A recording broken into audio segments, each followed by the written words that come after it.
Okay, folks, so we are quickly approaching that time that we need to start working on a little bit of code. So, someone asked me early in the class if SQL is supposed to be a universal language. In other words, similar to what Java once started out to be, which was write once, run anywhere.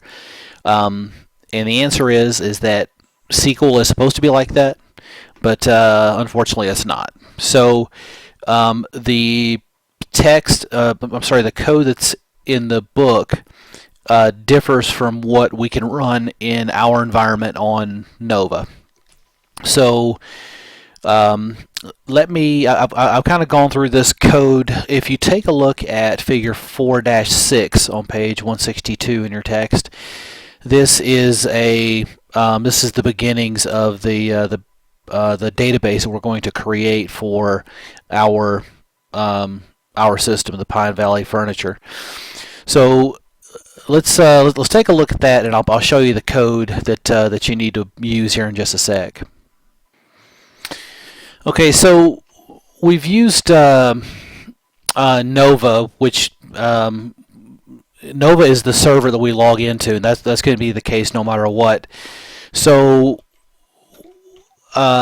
we can use this, and you can actually go into SQL by typing in SQL Plus, and it's going to ask you for your username and password. So now you might have to go back through the video that I provided before on creating your initial Nova account, because or if you save that original password that you had from creating that initial Nova account, you're going to need that to log into SQL on the Nova server. Now, you can do that, or you can just use the iSQL Plus that I'm going to show you here in just a sec.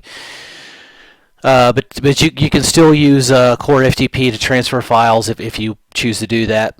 But I've found that using the iSQL Plus is actually the best way to go. So again, the same thing. This logs into the same SQL server that is out there on Nova. So you'll use the username that was created when you initially set up that Nova account, and then that original password.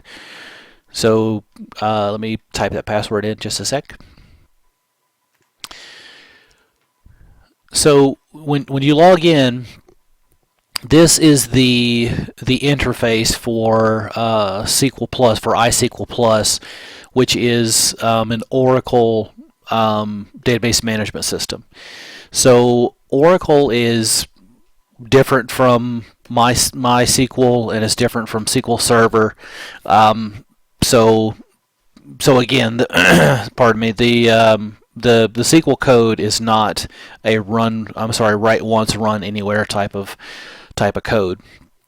So again, if you take a look at the code on page 162 in figure 4.6, we'll run that real quick, and I'll show you the errors that you get.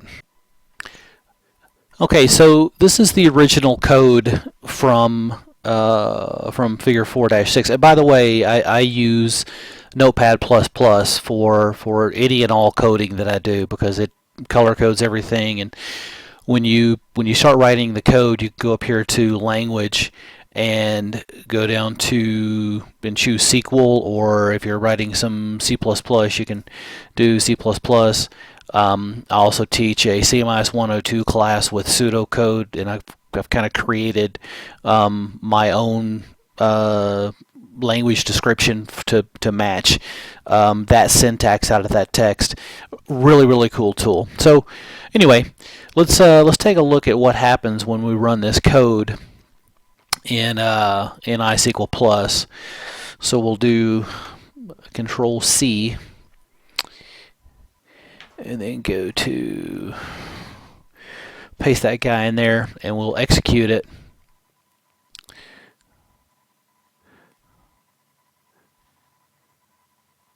And it should be doing something. Okay, let's try this again. Apparently the server that supports supports iSQL plus for UMUC.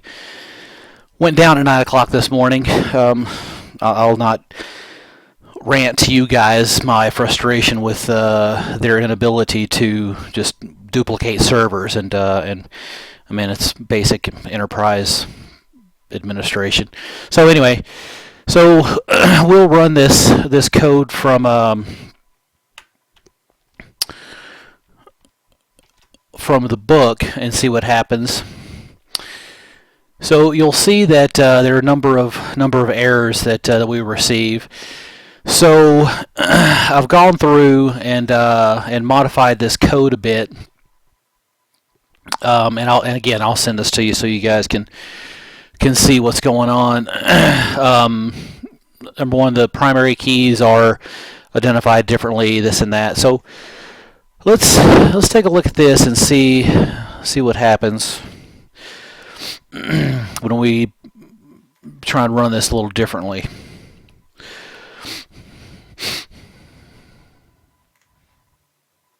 Okay, so we've created 4 tables. If we go back to the code, we're creating a custom T table, an order T table, a product T table, and an order line table. So now we can also remove those tables or drop the tables. So let's take a look at and see what happens if we do that in the order that the tables were created. So again, notice that we do customer T, order T, product T, and order line T. So once we create these tables, we will go back and remove them. Let's make sure I've got these tables created. So now that we have these tables created with the proper code, we can kind of toy around with this, and we can input data. I'm not going to get into that right now. I'm just trying to get you guys to a point that you can create the tables. So now you'll learn that as you create the tables, if you write or try and run the code later, and you have some syntax errors, if it creates one table and then you have a syntax error in the create table statement below that, it will create the first table and then it'll error out. So anyway, when you try and run excuse me, when you try and run that code again, it will generate errors indicating that the table has already been created. So let's do don't need those. All right, let's drop the tables we created. Now make sure that when you drop these tables, make sure that you have a semicolon out there at the end of that. And it should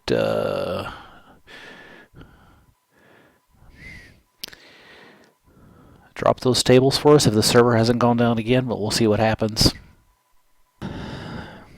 Okay, so the server that supports the iSQL Plus for UMUC is down again. I'll have to get in touch with my boss to voice my frustration once again. So anyway, I'll send you guys this code, and I would recommend that you guys now having that Nova account is still going to be important. Having the SQL user account or username and password is also going to be important, because that's what you need to use to log into the iSQL Plus when the server is up.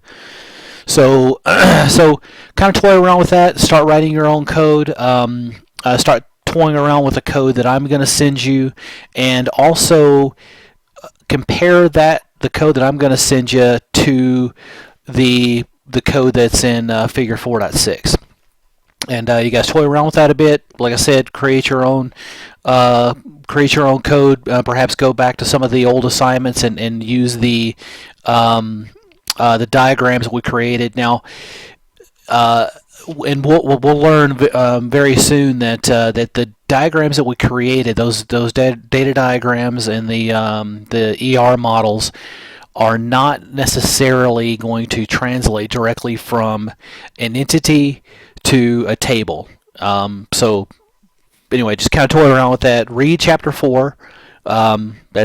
There's some important information in there that's going to lead into what we're going to start doing when we start writing code. All right, let me know if you have any questions.